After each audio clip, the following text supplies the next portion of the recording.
Kalau itu Pak Pedro tahu masuk ke lapangan Mamojol saya susah. Ya. Artinya tidak sembarang orang bisa masuk ada. Ya. Itulah debut pertamanya di Piala Wali Kota kan. Kebetulan terpilih pula waktu itu sebagai pemain terbaik. Foto itu dia bilang anak ajaib dan main pun ajaib. Tendang corner kick saya masuk.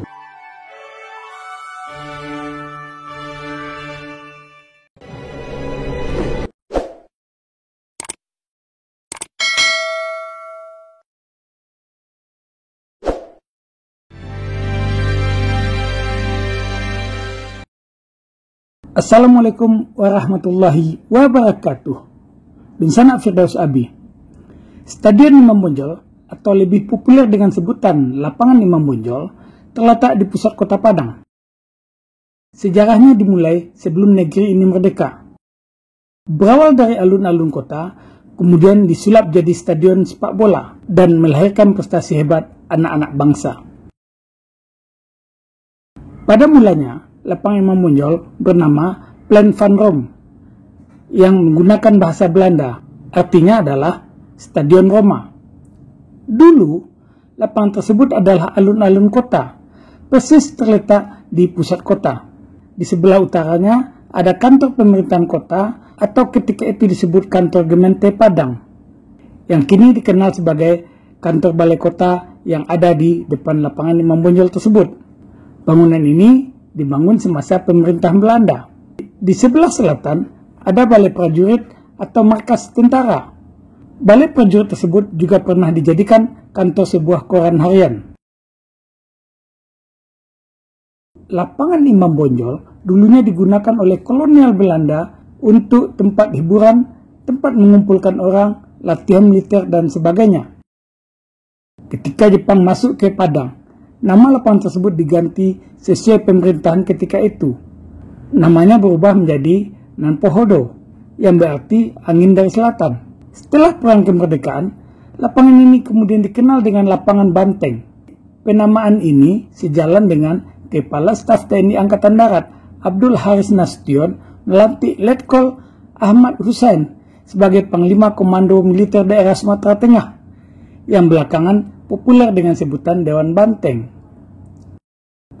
Pada tahun 1958, lapangan ini diganti dengan nama Lapangan Imam Bonjol.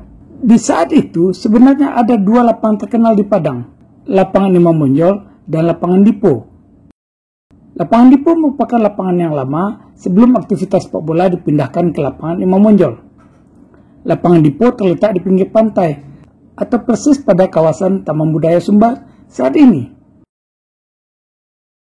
Lapangan Dipo merupakan lapangan yang digunakan ketika awal mendirikan klub sepak bola di Padang.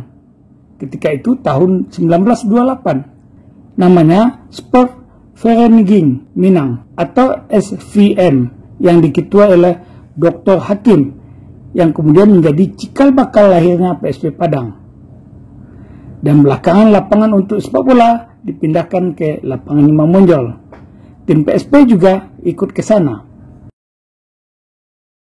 Jika berdasarkan tahun penamaan Lapangan Imam Bonjol, yakni tahun 1958, maka Lapangan Imam Bonjol atau Stadion Imam Bonjol akan masuk dalam 10 daftar stadion tertua di Indonesia. Pada masanya, Lapangan Imam Bonjol menjadi lapangan idaman pemain sepak bola, khususnya pemuda di Padang. Tidak semua orang bisa bermain di lapangan ini. Kalau itu Pak Pedro tahu masuk ke lapangan Mamojol saya susah. Ya. Artinya tidak sembarang orang bisa masuk ada. Ya, ada. Nah, mau lempang masuk fakultas ekonomi kok. Tuh capek saya masuk ke PSP.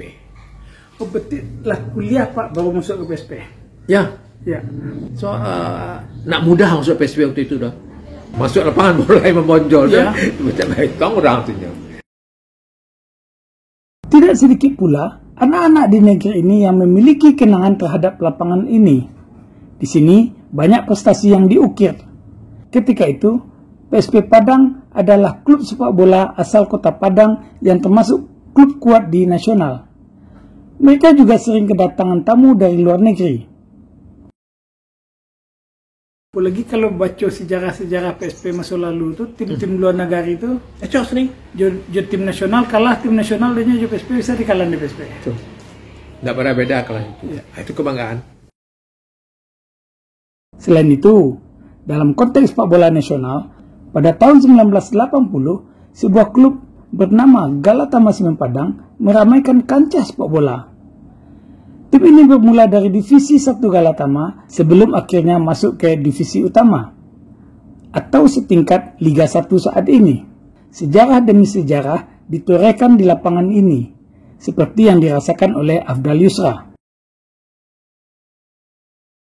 Cuma kebetulan di saat itu ada kejuaraan antar diklat Kejuaraan antar diklat di Imam Bonjol. Imam Bonjol. Di Imam Bonjol. Kebetulan saat itu adalah salah satu pelatih Sumatera Barat, Suatman Imam, yang menonton saat itu. Jadi setelah pertandingan tuh langsung didekati. Setelah pertandingan itu? Iya, langsung didekati. Pokoknya secara lisan aja, Abdal, besok angku ke Indah Ruang aja, ke Semen Padang sih kan. 86 masuk ke Semen Padang. Ya. Jadi 86 itu kebetulan kalau dulu kan ada kejuaraan apa? Rutin tiap tahun Piala Wali Kota. Piala Wali Kota.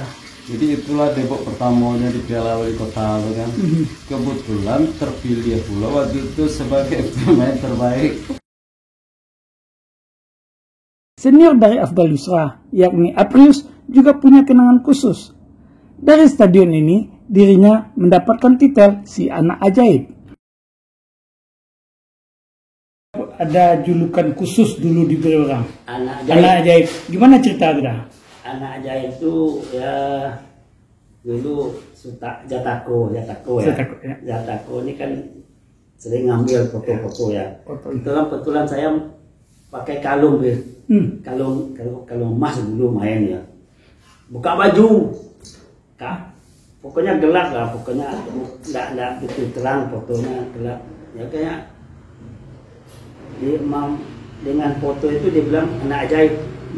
Dan main pun ajaib. Pokoknya tendangan corner kick saya masuk. Udah tendangan dari corner kick saya masuk bola. Nah itu yang bilang anak ajaib. Itulah yang kalau yang menyalahkan orang lain tuh. Ya. Kalau kita cuma melakukan apapun yang terjadi itu di luar nalar gitu.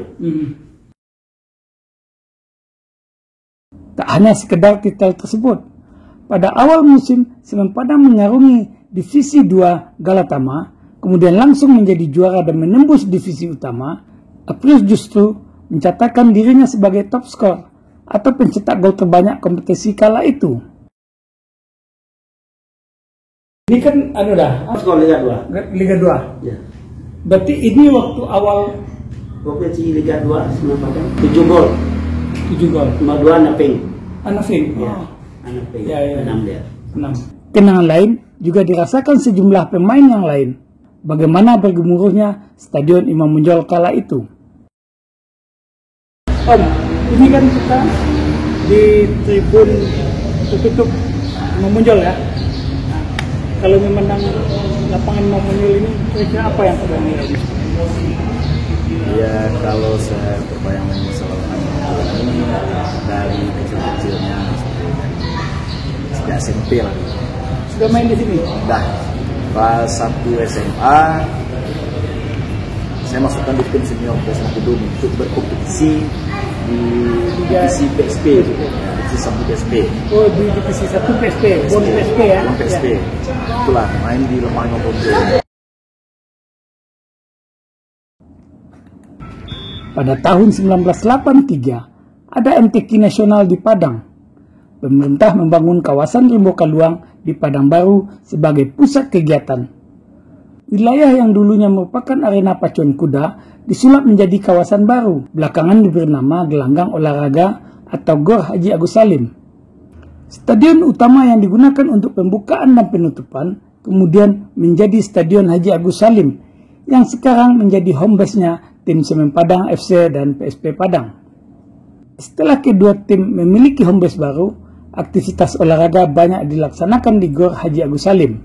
Sejak tahun 1995, bekas Stadion Imam Bonjol dikembalikan kepada fungsi lapangan terbuka hijau, menjadikan kawasan tersebut sebagai kawasan rekreasi bagi warga kota. Stadion dihancurkan, lapangan hijau diperbaiki. Kemudian bekas tribun tertutup diganti dengan bangunan permanen dan atapnya yang bergonjong, mirip atap rumah gadang Rang Minang. Sampai jumpa.